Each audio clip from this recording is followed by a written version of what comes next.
गुरुकृपा हि केवलम्।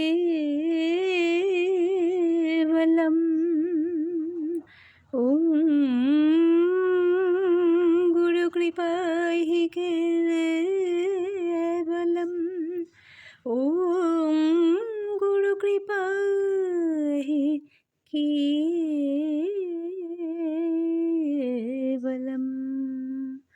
ॐ गुरुश्रीचरण शरणम्। ॐ गुरुश्रीचरण शरणम्। ॐ गुरुश्रीचरण शरणम्।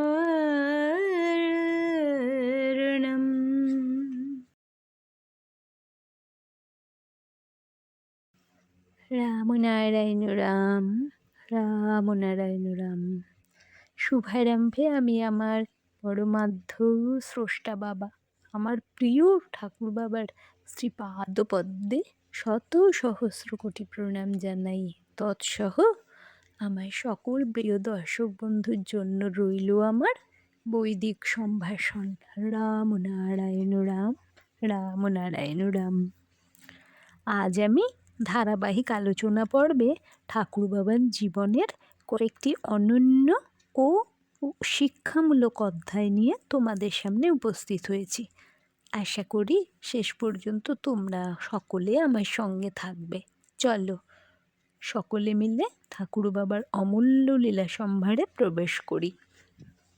দোগাছিতে মামার বাড়ি গেছেন। বাড়ির পাশেই পুকুর। একজন আধার দিয়ে বড়শি ফেলে গেছে। রাত্রে একটা বেশ বড় বোয়াল মাছ আধার গিলে ছটফট করছে। তার দাপানি জলের মধ্যে বেশ শোনা যাচ্ছে। তখন প্রায় রাত 3টে হবে।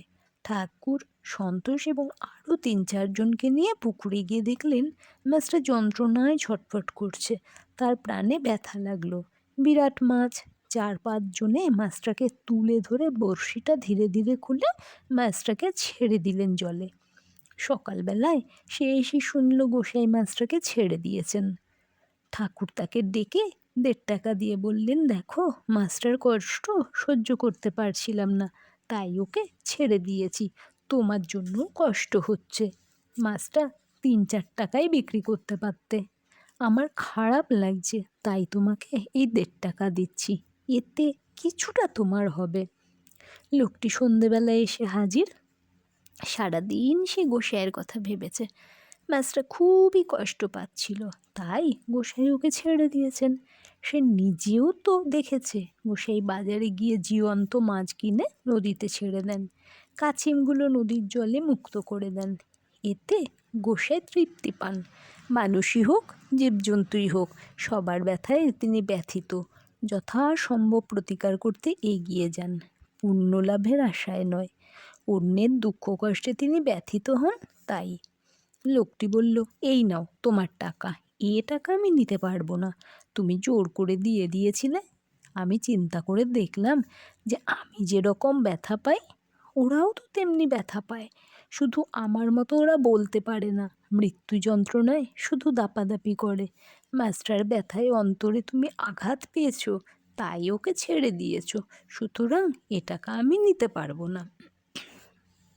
ভক্তেরা রোজ আসে দলে দলে, তাদের কীর্তন সবাই ঠাকুর যান। একদিন এই রকম কীর্তন চলছে। সতীন দাস প্রাণ ভরে কীর্তন করে চলেছে। হঠাৎ বালক ঠাকুর তাকে ডেকে বললেন, তুই শিগগিরই দোকানে যা। দ্বিরুক্তি না করে সচিন দাস দোকানে চলে গেল। গিয়ে দেখে দোকানে চোর ঢুকেছে। হঠাৎ অসময়ে এসে পাড়ায়। চোর পালাবার সুযোগ পেল না, ধরা পড়ে গেল। আরেকদিন রাডির খাড় অনুকূল পালের বাড়ি যাবেন বলে, কিন্তু বাড়ি চেনেন না ঠাকুর। শচীনদার সঙ্গে আছে, সেও চেনে না। ইতিমধ্যে ঝমঝম করে বৃষ্টি নামলো। শচীন ভাবছে 2-2.5 মাইল পথ একেবারে ভিজে যাবে। শুধু বৃষ্টি নয়, সাথে প্রচণ্ড ঝড়ও হচ্ছে। কিন্তু কি আশ্চর্য, সামনে পিছনে ডাইনে বাঁয়ে তুমুল ঝড় বৃষ্টি চলছে, তাদের পথটুকু শুধু শুকনো, বৃষ্টির কোনো চিহ্ন নেই। গায়ে এক ফোঁটা জলও লাগছে না। রাডির খালে যখন তারা পৌঁছলেন, রাস্তায় এক হাঁটু জল দাঁড়িয়ে গেছে। জল ভেঙে চলেছেন দুজনে, রাস্তা চেনেন না, কাউকে যে জিজ্ঞাসা করবেন তার উপায়ও নেই।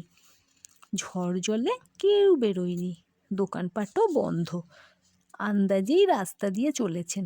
শেষে একটা বাড়িতে জিজ্ঞাসা করে জেনে নেবেন ভেবে তারা ঢুকেছেন। দেখা গেল সেইটেই অনুকূল পালের বাড়ি। সবাই আশ্চর্য হয়ে ঠাকুরকে জিজ্ঞাসা করলো, কি করে চিনে এলে? ঠাকুর বললেন, মনের টানেই টেনে এনেছে। শ্রী শ্রী ঠাকুরের মামা হেরম্বনাথ তর্কতীর্থ পুজোর সময় দেশের বাড়িতে এসেছেন। আরও অনেক মামা মাসি তাদের ছেলে মেয়েরা এসেছেন। বালক ঠাকুরও পূজার ছুটিতে মামা বাড়ি গেছেন। মামা বাড়িতেই ঠাকুরের যাতায়াতটা বেশি ছিল। যখন প্রয়োজন হতো দোগাছি থেকেই মেদিনীমণ্ডল যেতেন। মামা বালক ঠাকুরের ঐশী শক্তি সম্বন্ধে যে একেবারেই জানতেন না তা নয়। পুজোর সময় একবার নারায়ণের সোনার চূড়া পাওয়া যাচ্ছিল না।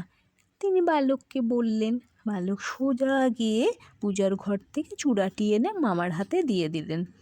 পূজার ঘরে এবং অন্যান্য জায়গায় ইতিপূর্বে পুরো একদিন ধরে খোঁজা হয়েছে, কিন্তু পাওয়া যায়নি। যাই হোক, লোকের মুখে আরও অদ্ভুত অদ্ভুত বিভূতির কথা শুনে তিনি বালককে একদিন পরখ করতে চাইলেন। নিজের ঘরের দরজা ও জানলা বন্ধ করে বসলেন। বালককে বললেন, ঠাকুর ঘরে লক্ষ্মীনারায়ণ মূর্তিকে শয়ান দিয়ে এসেছি, তুমি এনে আমার হাতে দাও। মামা বালককে স্পর্শ করে বসে আছেন। বালক ক্ষণিকের জন্য আলো নিভিয়ে দিতে বললেন। পর মুহূর্তে আবার আলো জ্বলতে বললেন। মামা অবাক হয়ে দেখলেন বালকের হাতে লক্ষ্মীনারায়ণ মূর্তি। দরজা খুলে হেরম্বনাথ ঠাকুর ঘর পরীক্ষা করতে গেলেন।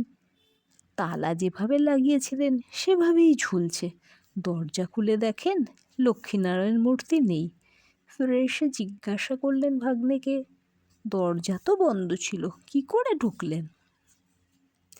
অনিমা সিদ্ধি যার স্বভাবজাত, তার পক্ষে দেয়াল ভেদ করে যাওয়া কিছুই না।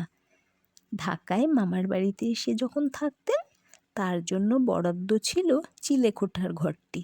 বাইরের লোক যখন বালকের ঐশী শক্তি আর পরম তত্ত্বে অভিভূত হয়ে দলে দলে দীক্ষা নিচ্ছেন, ঋষিতুল্য সাধকেরা যখন তার পাদপদ্মে আত্মনিবেদন করে কৃতার্থ হচ্ছেন, তখন আত্মীয় স্বজন, বিশেষ করে মায়ের দিকের আত্মীয় স্বজন বালক ঠাকুরকে উপযুক্ত মর্যাদা দিতে ইতস্তত করেছেন। একবার দুগাছি মামা বাড়ি থেকে কৃষ্ণনগর ফিরছেন।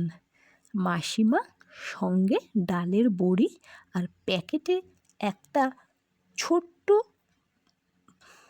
প্যাকেট করে সেই প্যাকেটটা ঠাকুর বাবার পকেটে দিয়ে দিয়েছেন। লঞ্চে করে নারায়ণগঞ্জ থেকে ঠাকুর রওনা হয়েছেন, সঙ্গে আরও কয়েকজন সাথী। তিন নদীর মোহনায় পৌঁছে লঞ্চটি এক ভীষণ ঝড়ের মুখে পড়ল। অসহায় অবস্থা, যে যার ইষ্টর নাম স্মরণ করতে লাগলো। স্যারেং বিপদ ঘণ্টি বাজিয়ে দিয়েছে, জানিয়ে দিয়েছে যে অবস্থা বিশেষ সুবিধার নয়, যে কোনো মুহূর্তে বিপদ ঘটে যেতে পারে, সুতরাং লাইফ বয়ারগুলোর কাছাকাছি যেন সবাই থাকে। ঝড়ের ঝাপটায় সবাইকে স্নান করিয়ে দিচ্ছে। স্যারেং সতর্ক করে দিচ্ছে, আপনারা একদিকে যাবেন না, যে যেদিকে আছেন থাকুন। কে কার কথা শুনে? মৃত্যু আসন্ন ছায়াত এসে পড়েছে। কোনো জিনিসের পরে আর কারও আসক্তি নেই তখন। নিজেদের পোঁটলাগুলো জলে ফেলে দিতেও তারা রাজি, তবু যদি প্রাণে বাঁচে। ভগবানের নাম শুরু হয়ে গেছে। চিৎকার করে কেউ আল্লাহ, কেউ হরি, কেউ কালী, কেউ দুর্গার নাম করে চলেছেন। কেউ নামাজ পড়ছে। সে এক মর্মান্তিক দৃশ্য। ঠাকুর চুপ করে বসে আছেন।